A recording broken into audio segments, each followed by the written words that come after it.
नमस्कार दोस्तों, मैं युधिष्ठिर चौधरी आपका आपके YouTube channel YS maths classes पर स्वागत करता हूं। दोस्तों, आज इस वीडियो में हम लेकर आए हैं एनपीएस यानी कि नेशनल पेंशन स्कीम, जिसे हम राष्ट्रीय पेंशन प्रणाली कहते हैं।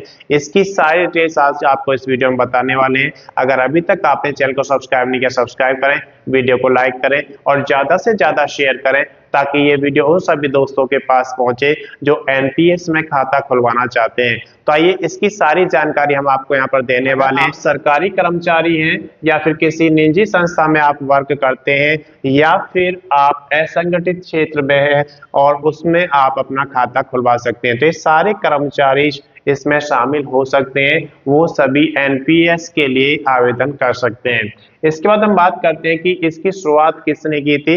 तो इसका जो शुरुआत किया गया था वो भारत सरकार ने किया गया था, जो कि एक स्वैच्छिक योजना है। स्वैच्छिक का मतलब है ये आपकी अपनी इच्छा है। अगर आप एनपीएस चाहते हैं तो एनपीएस करा सकते हैं, नहीं तो आप नहीं कराना चाहते तो आपको कोई जबरदस्ती भी नहीं कर सकता।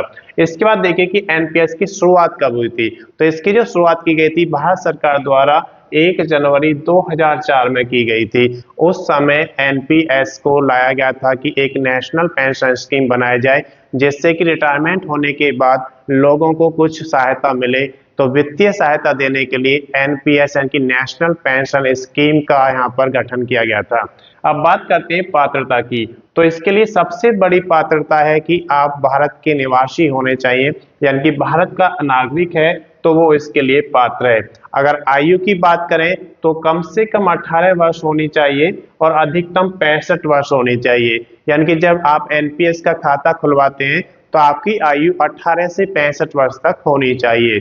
उसके बाद हम बात करते हैं कि निवेश आप कब तक कर सकते हैं। तो जब तक आपकी 75 वर्ष की आयु होती है उस समय तक आप इसमें निवेश कर सकते हैं। एनपीएस का खाता संयुक्त नहीं हो सकता। इसका मतलब ये है कि अगर आप चाहते हैं कि आपके एनपीएस के खाते में आप अपने फैमिली मेंबर्स को जोड़ना चाहते हैं, जैसे आप अपने बेटे को, बेटी को या फिर अपनी वाइफ को जोड़ना चाहते हैं, तो वो इसमें आप जोड़ नहीं सकते। तो ये एक एकल खाता होता है जो आप ही के नाम पर होगा।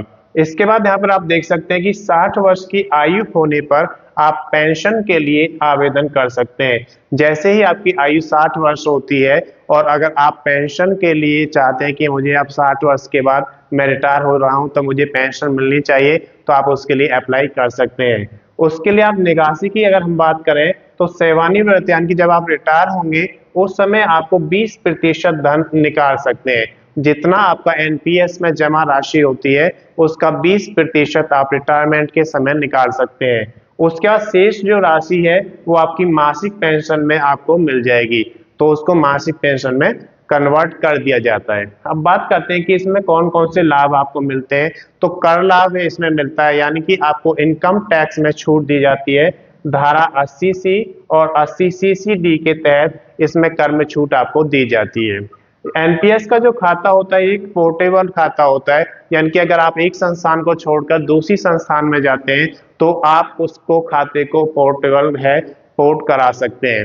इसके बाद यहाँ पर देखें कि खाता आपको कहाँ पर खुलवाना होता है। तो आप किसी भी बैंक में या फिर किसी वित्तीय संस्थान में अपना खाता खुलवा सकते हैं। इसके लिए आप ऑनलाइन मोड या फिर ऑफलाइन मोड दोनों ही तरीके से खाता खुलवा सकते हैं।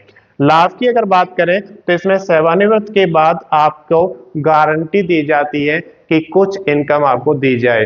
तो यानी कि जो आप रिटायर हो जाते हैं तो उसके बाद पेंशन आपको जरूर दी जाएगी।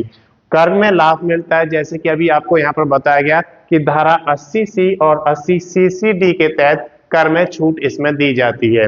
इसके बाद आप यहाँ पर देख सकते हैं कि जो एक खाता होता है ये पोर्टेबल होता है। पोर्टेबिलिटी इसमें होती है, यानी कि आपका खाता एक संस्थान से दूसरे संस्थान के लिए पोर्ट हो जाएगा।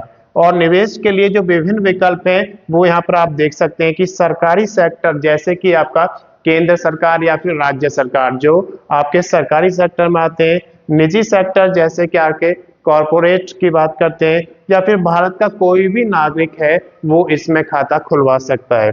मृत्यु होने के बाद की बात अगर बात करते हैं कि किसी व्यक्ति की अगर मृत्यु हो जाती है 60 वर्ष से पहले, तो उस केस में क्या होगा, उसकी जो संचित पेंशन की राशि है वो उसके नामित जो नॉमिनेट किया होगा, उसने उसमें नॉमिनी बनाया होगा, उसको दे दी जाएगी। अगर नॉमिनी नहीं बनाया गया है तो जो भी उसका कानूनी तौर पर उत्तराधिकारी होगा उसको दे दी जाएगी। एनपीएस दो प्रकार की होती है, जिसमें टायर 1 और टायर 2। टायर 1 और टायर 2 में क्या डिफरेंस है वो हम अगली वीडियो में लेकर आएंगे। अगर अभी तक आपने चैनल को सब्सक्राइब नहीं किया, सब्सक्राइब करें, वीडियो को लाइक करें और ज़्यादा से ज़्यादा शेयर करें, ताकि ये वीडियो उन सभी दोस्तों के पास पहुंचे जो नेशनल पेंशन स्कीम का लाभ उठाना चाहते हैं। धन्यवाद।